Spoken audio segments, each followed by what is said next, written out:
شہزادے اعلیٰ حضرت سرکار حضور مفتی اعظم ہند علیہ رحمت و رضوان فرماتے ہیں، ریاضت کے یہی دن ہیں بڑھاپے میں کہاں ہمت، ریاضت کے یہی دن ہیں بڑھاپے میں کہاں ہمت، جو کچھ کرنا ہے اب کر لو ابھی نوری جواں تم ہو۔ عزیزان گرامی، اللہ تبارک و تعالیٰ نے اس کائنات کی تخلیق فرمائی اور دنیا کو مافیہ میں جتنی چیزیں رب تبارک و تعالیٰ نے پیدا فرمایا، کسی بھی چیز کو دیگر مقصد کے پیدا نہیں کیا گیا۔ ہر چیز کی تخلیق میں، ہر چیز کے پیدا کرنے میں کوئی نہ کوئی مقصد ضرور پوشیدہ ہے۔ خطبہ مسنونہ میں جو آیت تلاوت کرنے کا میں نے شرف حاصل کیا، اللہ تبارک و تعالیٰ قرآن مقدس میں ارشاد فرماتا ہے، وَمَا خَلَقْتُ الْجِنَّ وَالْإِنسَ إِلَّا لِيَعْبُدُونَ، کہ ہم نے جن اور انسانوں کو نہیں پیدا کیا مگر اپنی عبادت کے لیے۔ تو قرآن مقدس ہمارا مقصد تخلیق یہ بتا رہا ہے کہ ہم اللہ کی عبادت کریں۔ ہمارا مقصد تخلیق اللہ کی عبادت کرنا ہے، ہمارا مقصد تخلیق اللہ کی ریاضت کرنا ہے، ہمارا مقصد تخلیق اپنی جبین نیاز کو اللہ کی بارگاہ میں جھکا دینا ہے۔ یہ ہمارا مقصد تخلیق ہے۔ عزیزان گرامی، جب تک ہم اپنے مقصد تخلیق پر عمل کیا کرتے تھے، اپنے مقصد تخلیق کو ہم نے پہچانا تھا، اپنے مقصد تخلیق کو ہم نے جانا تھا اور اسی کے مطابق ہم اپنی زندگی گزارا کرتے تھے، ہم کامیاب و کامران تھے۔ لیکن آج ہم نے اپنے مقصد تخلیق کو فراموش کر دیا تو کامیابی و کامرانی اب ہمیں نظر نہیں آتی۔ ایک مثال میں آپ کو دوں، یہ ٹیوب لائٹ آپ دیکھ رہے ہیں، اس کے بنانے کا مقصد کیا ہے؟ اس کو کیوں بنایا گیا؟ اس کی کمپنی والوں نے جب اسے بنایا تو اسی مقصد یہی تھا کہ یہ روشنی فراہم کرے، گھروں میں اجالا کرے، مسجد میں اجالا کرے۔ تو یہ ٹیوب لائٹ یا یہ بلب جب روشنی فراہم کرتا رہتا ہے جب تک، تو اس کو بڑی عزت ملتی ہے، لوگ اسے مسجد میں لگاتے ہیں، لوگ اسے اپنے گھر کی دیواروں پر لگاتے ہیں۔ لیکن بتاؤ مسلمانوں، جب یہی ٹیوب لائٹ روشنی فراہم کرنا بند کر دے، یعنی عام لفظ میں بلب جس کو بولتے جل گیا، اڑ گیا، اگر وہی بلب روشنی فراہم کرنا بند کر دے تو کیا کوئی اپنی گھر کی دیوار پر اسے لگائے گا؟ کیا کوئی اپنے مسجد میں اس کو سجائے گا؟ نہیں، پھر اس کو دیواروں پر سجایا نہیں جاتا، پھر اس کو عزت نہیں دی جاتی، پھر اس کو وقار نہیں دیا جاتا، بلکہ نکال کر کے کوڑا کرکٹ کی جگہ پھینک دیا جاتا ہے، کچرے کی جگہ پھینک دیا جاتا ہے۔ پتا کیا چلا کہ جب تک کوئی شے اپنے مقصد تخلیق کو پورا کرتی رہتی ہے اس کو عزت ملتی ہے، اس کو وقار ملتا ہے، لیکن جب وہی چیز اپنے مقصد تخلیق کو فراموش کر دے تو وہ کوڑا کرکٹ کی جگہ اور کچرے کی جگہ پھینک دیا جاتا ہے۔ تو بتاؤ مسلمانوں، ہمیں اللہ تبارک و تعالیٰ نے اپنی عبادت کے لیے پیدا کیا، لیکن ہم اس کو فراموش کر دیے، اپنے مقصد تخلیق کو ہم بھول گئے ہیں۔ تو آج کیا حال ہو گیا ہے کہ 50 سے زائد ممالک مسلمانوں کے ہیں، مگر ایک بیت المقدس کو ہم آزاد نہیں کرا سکتے۔ اگر کہیں ملک میں مسلمانوں پر ظلم ہو رہا ہے تو وہاں ہم مدد کے لیے پہنچ نہیں پاتے۔ ہماری کامیابی، ہماری کامرانی، ہماری سطوت، ہمارا اقتدار، سب کچھ نظر نہیں آ رہا ہے جو ماضی میں جس کے ہم امین تھے۔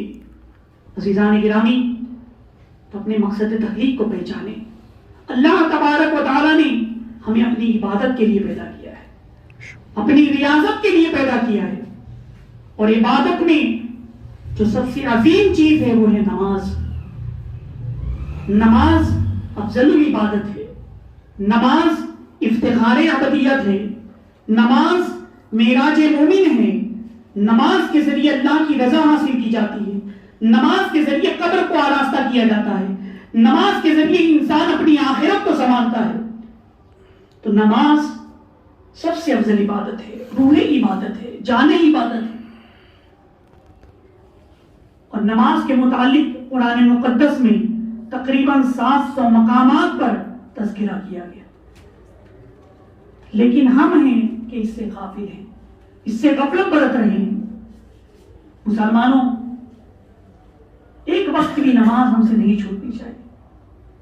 کل بروز قیامت سب سے پہلے نماز کے متعلق سوال ہوگا، نماز کے متعلق پوچھا جائے گا.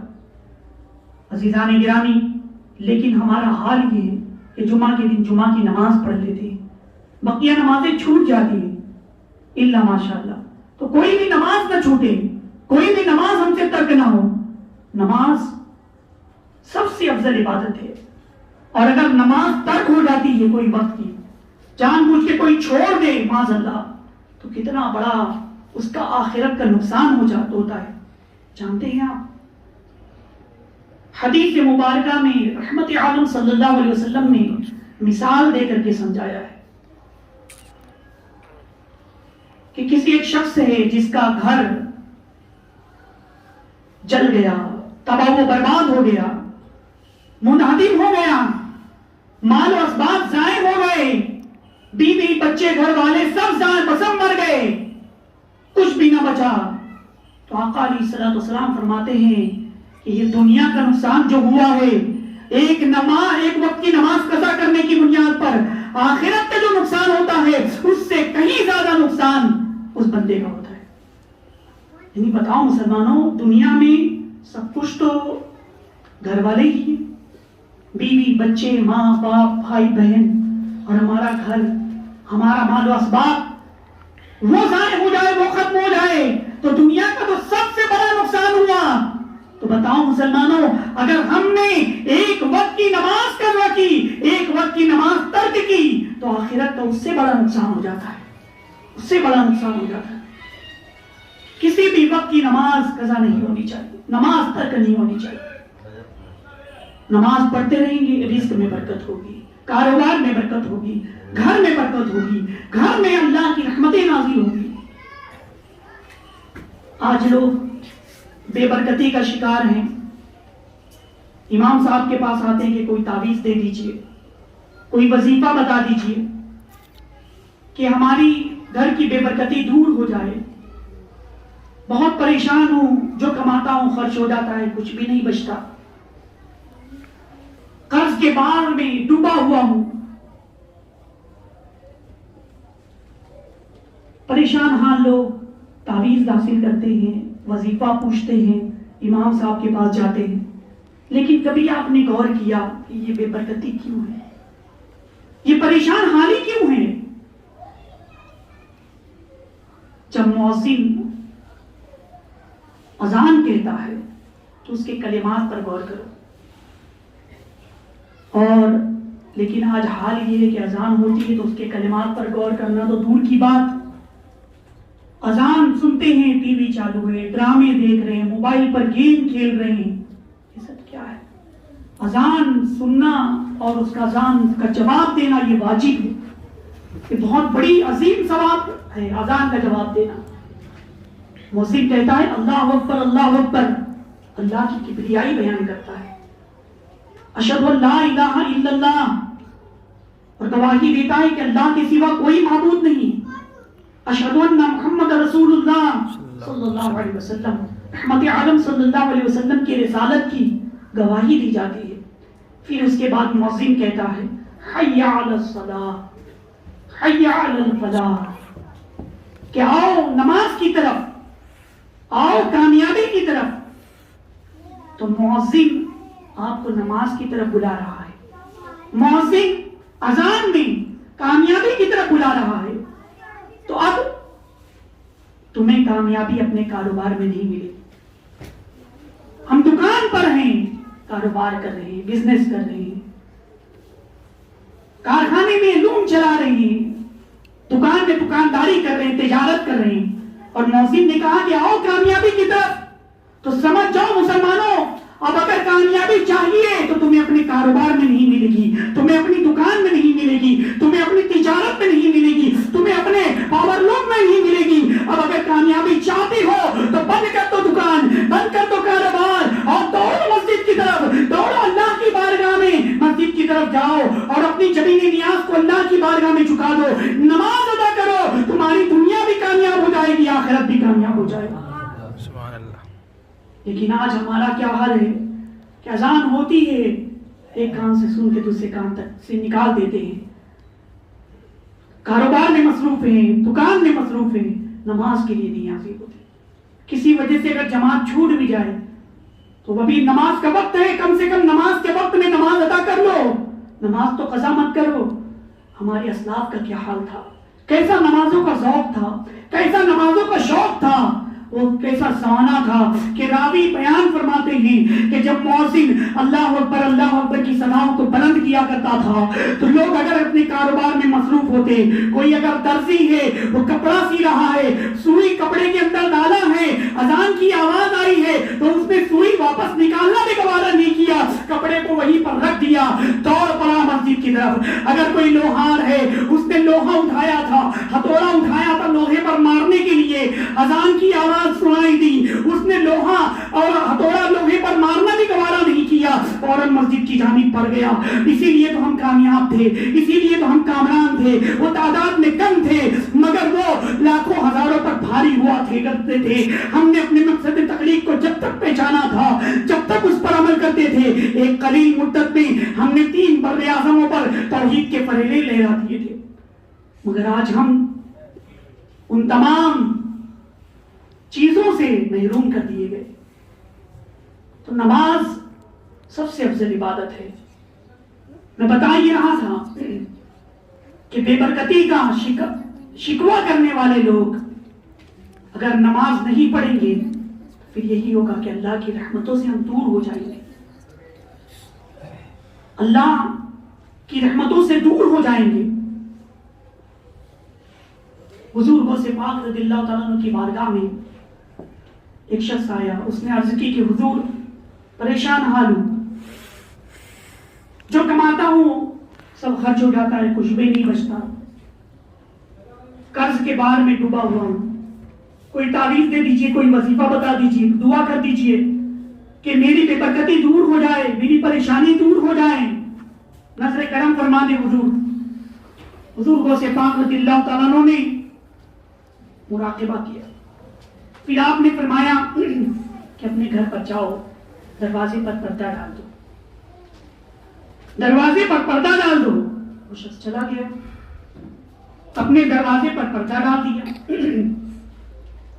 کچھ دن گزرے کہ اللہ کی رحمتیں نازل ہونے لگی، اس کی پریشانیاں دور ہو گئی، مصیبتیں ٹل گئی، رزق میں مال میں برکت ہوئی۔ کچھ دن بعد حضور غوث پاک رضی اللہ تعالیٰ کی خدمت میں وہ تحائف لے کر حاضر ہوا، عرض کی کہ حضور آپ نے کوئی وظیفہ نہیں بتایا، میں نے کوئی وظیفہ نہیں کیا، کوئی آپ نے تعویذ نہیں دی، صرف پردہ ڈالنے کے لیے کہا اور میں نے پردہ ڈال دیا، بے برکتی دور ہو گئی، اللہ کی رحمتیں نازل ہونے لگی۔ حضور کیا وجہ ہے؟ غوث پاک رضی اللہ تعالیٰ نے فرمایا کہ تیرا گھر روڈ کے کنارے پر تھا، روڈ پر سے گزرنے والے نمازی بھی ہوا کرتے تھے، بے نمازی بھی ہوا کرتے تھے، تو بے نمازی کی نظر براہ راست تیرے گھر میں پڑتی تھی، اس وجہ سے اللہ تبارک و تعالیٰ نے رحمتوں اور برکتوں کا نزول اٹھا لیا تھا۔ اندازہ لگاؤ مسلمانوں کہ بے نمازی یہ اللہ کی رحمتوں سے کتنا دور ہو جاتا ہے، بے نمازی کتنا کم نصیب انسان ہے، بے نمازی جس گھر میں دیکھ لے وہاں سے اللہ کی رحمتیں، اللہ کی برکتیں نازل ہونا بند ہو جائے، تو جس گھر میں بے نمازی رہتے ہو بتاؤ اس گھر میں اللہ کی رحمتیں اور برکتیں کیسے نازل ہوں گی؟ اور ہم شکوہ و شکایت کرتے تو مسلمان نمازوں کی پابندی کریں، نماز ان کے وقتوں پر ادا کریں۔ آج ہم کتنی آسانی سے نماز چھوڑ دیتے ہیں، معذرت کہ اس کا افسوس، اس کا کوئی غم کچھ بھی نہیں ہوتا۔ مسلمانوں ایسا نہ کرو، یہ زندگی مختصر ہے، 60 سال 50 سال 70 سال بہت ہوا 100 سال، اس کے بعد اپنی زندگی ہے، ہمیشہ کے لیے زندگی ہے۔ اگر آج ہم نمازوں کی پابندی کریں گے، اللہ اور اس کے رسول کے ارشادات پر عمل کریں گے، تو ہماری آخرت سمجھ جائے گی، ہماری قبر سمجھ جائے گی۔ عزیزان گرامی، جب جنتی جنت میں چلے جائیں گے اور جہنمی جہنم میں چلے جائیں گے، تو جنتی پوچھیں گے جہنمیوں سے کہ تمہیں کس بنیاد پر جہنم میں ڈالا گیا؟ تو وہ جواب دیں گے لم نکو من المصلین، ہم نماز نہیں پڑھتے تھے، ہم نماز نہیں پڑھتے تھے، اس بنیاد پر جہنم میں ڈالا گیا۔ بتاؤ مسلمانوں، ہمارا یہ نازک بدن کہ جہنم کے عذاب کو برداشت کرنے کا متحمل ہے؟ ایک اور حدیث میں آپ کے سامنے پیش کروں۔ جہنم میں ایک وادی ہے جس کا نام غی ہے، اس وادی میں ایک کنواں ہے جس کا نام حبحب ہے۔ جب جہنم کی آگ بجھنے لگتی ہے، اس کی تپش کم ہونے لگتی ہے، اللہ تبارک و تعالی اس کنویں کو کھولنے کا حکم دیتا ہے۔ جب وہ کنواں کھولا جاتا ہے تو جہنم کی آگ جس کی تپش کم ہو رہی تھی وہ بدستور بھڑکنے لگتی ہے۔ وہ جہنم کی آگ جو دنیا کی آگ سے 70 گنا زیادہ تپش والی ہے، اس کی تپش کم ہونے لگے تو حبحب نامی کنویں کو کھولنے کے سبب سے اس کی تپش میں اضافہ ہوتا ہے، تو اس کنویں کے اندر کتنی تپش ہوگی اس کا ہم اور آپ اندازہ نہیں لگا سکتے۔ جب مشیت نے چاہا کہ دنیا میں آگ بھیجی جائے، قدرت نے اس آگ کو، جہنم کی آگ کو 70 مرتبہ رحمت کے ٹھنڈے پانی سے دھویا گیا، پھر وہ آگ دنیا میں بھیجی گئی اور ہمارے استعمال کے قابل ہوئی وہ آگ۔ لیکن دنیا کی آگ میں ہماری انگلی چلی جائے، ہمارا ہاتھ چلا جائے، تو وہ دنیا کی آگ بھی ہماری انگلی، ہماری ہاتھ کو جلا کر کے راکھ کر دے گی، جل جائے گا ہمارا ہاتھ۔ تو بتاؤ مسلمانوں، دنیا کی آگ سے 70 گنا زیادہ تپش والی جہنم کی آگ ہے، اور وہ جب تپش کم ہونے لگے تو حبحب نامی کنویں کو کھولا جاتا ہے، پھر بدستور بھڑکنے لگتی ہے۔ تو وہ کنواں کس کے لیے بنایا گیا؟ حدیث مبارکہ میں میرے آقا صلی اللہ علیہ وسلم فرماتے ہیں کہ وہ کنواں بے نمازیوں کے لیے بنایا گیا، وہ کنواں زانیوں کے لیے بنایا گیا ہے، وہ کنواں شراب خوروں کے لیے بنایا گیا ہے، وہ کنواں ماں باپ کو ایذا دینے والوں کے لیے بنایا گیا ہے۔ ٹھنڈے دل سے سوچنا مسلمانوں، ہمارا یہ نازک بدن دنیا کی آگ کو برداشت نہیں کر سکتا تو جہنم کی آگ کو کیسے برداشت کرے؟ لہذا خدا را ایک وقت کی بھی نماز ہم سے قضا نہیں ہونی چاہیے۔ وہ کنواں، وہ وادی بے نمازیوں کے لیے بنائی گئی ہے، شراب خوروں کے لیے بنائی گئی ہے، زانیوں کے لیے بنائی گئی ہے، ماں باپ کو تکلیفیں پہنچانے والوں کے لیے بنائی گئی۔ لہذا کبھی بھی ماں باپ کو بھی تکلیفیں نہ پہنچاؤ، ماں باپ کی فرمانبرداری کرو، والدین کی فرمانبرداری کرو۔ حدیث مبارکہ میں میرے آقا صلی اللہ علیہ وسلم فرماتے ہیں رضا اللہ فی رضا الوالد وسخط اللہ فی سخط الوالد، کہ باپ کی رضا میں اللہ کی رضا ہے اور باپ کی ناراضگی میں اللہ کی ناراضگی ہے۔ لیکن آج حال کیا ہے کہ ہمارے پاس دوستوں کے ساتھ بیٹھنے کے لیے ٹائم ہے،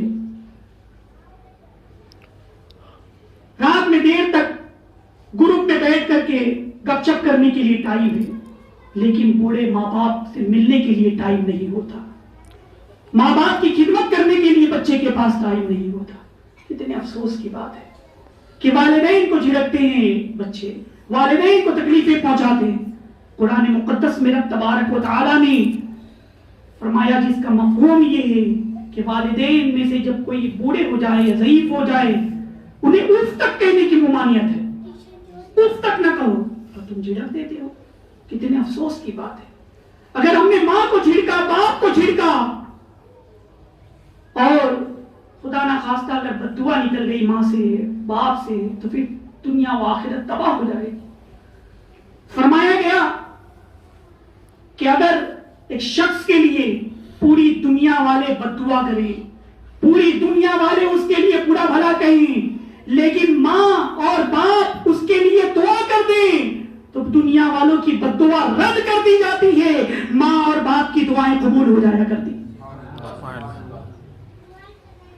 اور اگر ماں اور باپ کا ہم نے دل دکھایا اور کبھی ان دل سے بد دعا نکل گئی اور پوری دنیا والے اس کے لیے دعا کریں تو دنیا والوں کی دعا رد ہو جائے گی، ماں باپ کی بد دعا قبول ہو جائے گی۔ کبھی ان کا دل نہ دکھانا، کبھی ان کو تکلیف نہ پہنچانا۔ آج کتنے افسوس کی بات ہے، اگر والدین ضعیف ہو جائیں ایک دفعہ، یعنی بوڑھے ہونے کے بعد کبھی کبھی کیا ہوتا ہے کہ ایک بات کبھی کبھی 2 دفعہ بولتے، 3 دفعہ بولتے، بیٹا یہ کرو، یہ سہولت، مطلب عادت ہو جاتی ہے ضعیفی میں، تو بچے کو بہت وہ ہوتا ہے کہ کتنے مرتبہ بول رہے، کتنی مرتبہ بول رہے، میں سنا نا، کرو میرا کام، معاذ اللہ۔ کیسے تم اپنے ماں باپ سے بات کرتے ہو؟ ارے جب تم چھوٹے تھے تم کو بولنے کا طریقہ نہیں آتا تھا، تم کو کھانا کھانے کا طریقہ نہیں آتا تھا، پانی پینے کا طریقہ نہیں آتا تھا، تو وہی باپ نے، وہی ماں نے تم کو کتنی مرتبہ بول بول کر کے بولنے کا طریقہ سکھایا، وہی ماں وہی باپ انگلی پکڑ کر کے تم کو چلنے کا طریقہ سکھایا۔ تم کھانا کھاتے تھے، کھانے کا نوالا گر جاتا تھا، ماں نے کھانا کھانے کا طریقہ سکھایا، باپ نے چلنے کا طریقہ سکھایا، زندگی گزارنے کے طریقے بتائے، تعلیم و تربیت دی۔ ہمارا پورا بچپن اٹھا کر کے دیکھو کہ ماں اور باپ کے ہم پر کتنے احسانات ہیں، اتنے احسانات ہیں کہ زندگی بھر اگر ہم پے کریں تو شکر بن جائے، اپنی ماں باپ کا شکر ادا نہیں کر سکتے۔ مسلمانوں، ماں کے قدموں کے نیچے جنت ہے، ماں کے قدموں کا بوسہ لوگے تو جنت کی چوکھٹ کا بوسہ لوگے۔ کبھی دل نہ دکھاؤ ماں کا، کبھی دل نہ دکھاؤ باپ کا، جتنی خدمت ہو سکے خدمت کیا کرو، ان کے لیے دعائیں کیا کرو۔ قرآن میں ہمیں حکم دیا گیا وقر رب ارحمہما کما ربیانی صغیرا، اللہ تعالیٰ نے ہمیں یہ حکم دیا کہ یوں دعا کرو، رب ارحمہما کما ربیانی صغیرا، کہ اللہ رحم فرما ہمارے ماں باپ پر جس طرح انہوں نے بچپن میں ہم پر رحم کیا تھا۔ اللہ تعالیٰ نے تو ہمیں یہ تعلیم دی، یہ حکم دیا، اس طرح سے دعا کرو۔ دعا کرنے کی بھی تعلیم دیکھیے، غور کریے الفاظ پر کہ ایسے دعا کرو کہ اللہ ہم پر میرے ماں باپ پر رحم فرما جیسا کہ ان لوگوں نے بچپن میں ہم پر رحم کیا تھا۔ تو قرآن ہمیں یہ تعلیم دے رہا ہے، اسلام ہمیں یہ تعلیم دے رہا ہے۔ تو مسلمانوں، کبھی ماں کا دل دکھائے ہوں گے، کبھی اگر باپ کا دل دکھا ہوگا تو جا کر کے ان سے معافی مانگ لو، جا کے ان سے معذرت طلب کر لو، کبھی ان کا دل نہ دکھاؤ، کبھی ان کی بات مت ٹالو، اس لیے کہ ان کے ذریعے تمہاری دنیا بھی سمجھ جائے گی اور آخرت بھی سمجھ جائے گی۔ ماں باپ کو تکلیفیں پہنچانے والا کل بروز قیامت جہنم کے ہبہب نامی کنویں میں ڈال دیا جائے گا، جہنم کے غی نامی وادی میں ڈال دیا جائے گا۔ اللہ تبارک و تعالی ہم سب کو والدین کی خدمت کرنے کی توفیق عطا فرمائے، نماز پنجگانہ پر محافظت کی توفیق عطا فرمائے۔ وما علینا الا البلاغ۔ السلام علیکم۔